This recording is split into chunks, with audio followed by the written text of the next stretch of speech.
Good evening, everybody. In this video, I'm going to make the perfect vegetarian winter stew.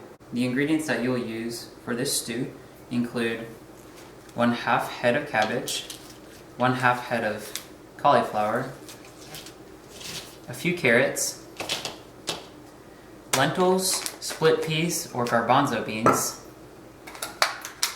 tomatoes, 3 beets, a head of celery, a single onion, some garlic, fresh or dried,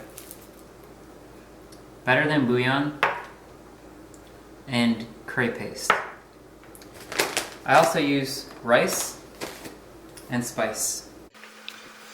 First, you're going to want to wash your hands with soap and warm water for at least 20 seconds. Go ahead and dry your hands once you're done. Next, you're going to want to measure out 1 cup of dry brown rice and 1 cup of lentils or green split peas if you decide to use that in your stew. Rinse them well under warm running water to remove agricultural processing residues. Add your rice and peas to a big stainless steel cooking pot.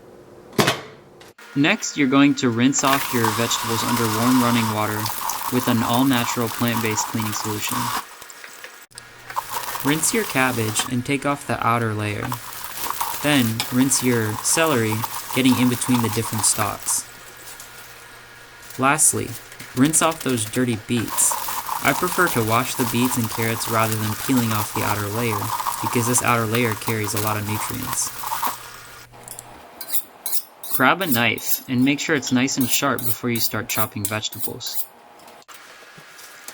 Cut the stems and leaves off of the beets and put those aside for later. You'll be using them in the recipe. Then, cut off any unwanted parts of the beets like the tails and the tops. Afterwards, chop the beets in halves and then quarters, vertically, and then cut them horizontally into smaller pieces. Add the beets to your cooking pot. I put all the unwanted and unusable vegetable scraps into a little compost bin, which I bring to a larger compost bin that I have outside. Next, cut the cauliflower, first lengthwise and then into smaller pieces.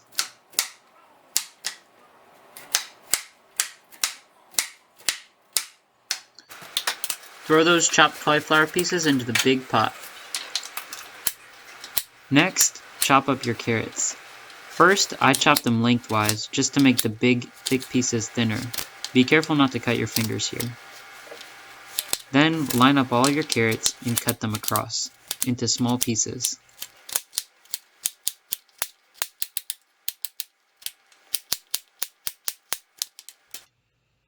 Add the carrots to your big cooking pot and then chop the celery and the cabbage.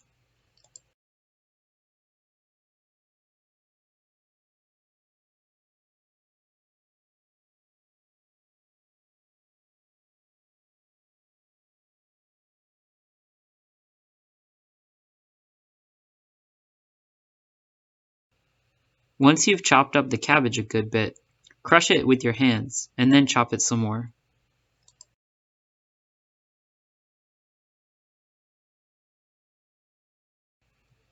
Fill your pot with clean, filtered or spring water until the water level is just above where the vegetables are. Mix your veggies with a spatula and then turn on the heat to high. Add salt, pepper, and a few tablespoons of cumin. Add half a tablespoon of better than bouillon.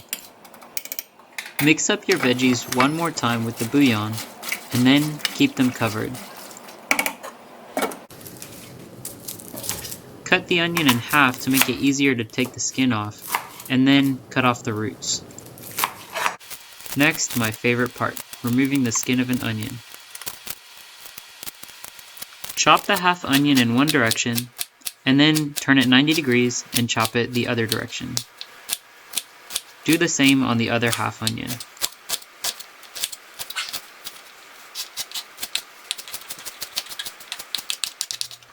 Don't forget to chop up your garlic.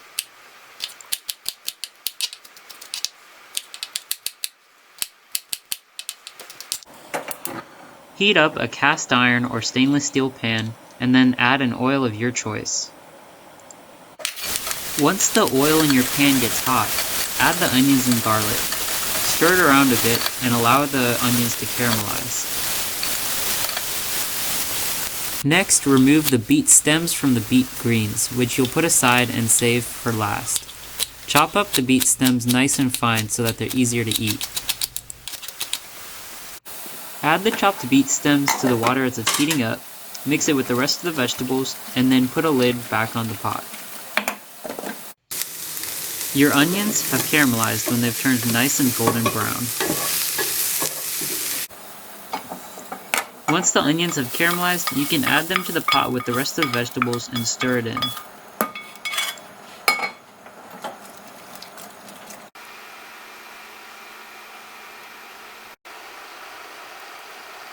Once the water comes to a boil, add a tablespoon of curry paste, a few palmfuls of coriander, and a few capfuls of chili powder or cayenne powder. Mix in the spices, cover the pot, and then bring it down to a simmer. Now it's time to relax. Sit down with some music, a nice book, and wait for the veggies to cook. Check on the veggies periodically as they simmer, and stir to make sure that nothing's sticking to the bottom of the pot. If the water level is getting low, you can always add more water.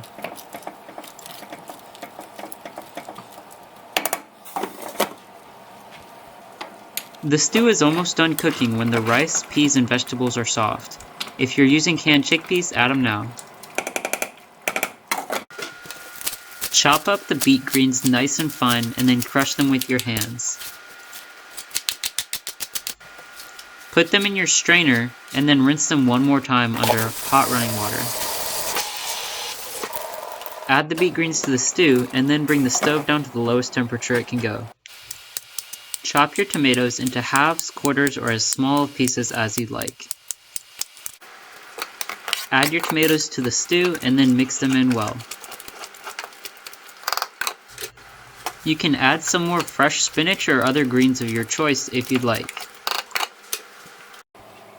Once the greens have wilted, uncover the stew and take it off the heat and allow it to cool. Give the stew one more good mix and then serve. Be careful because it'll definitely still be hot. I personally like to add shredded cheese of the mozzarella variety and shelled hemp seeds. I also like to eat the stew with hard-boiled eggs, avocado, vegan sausage, and sometimes toast with cream cheese.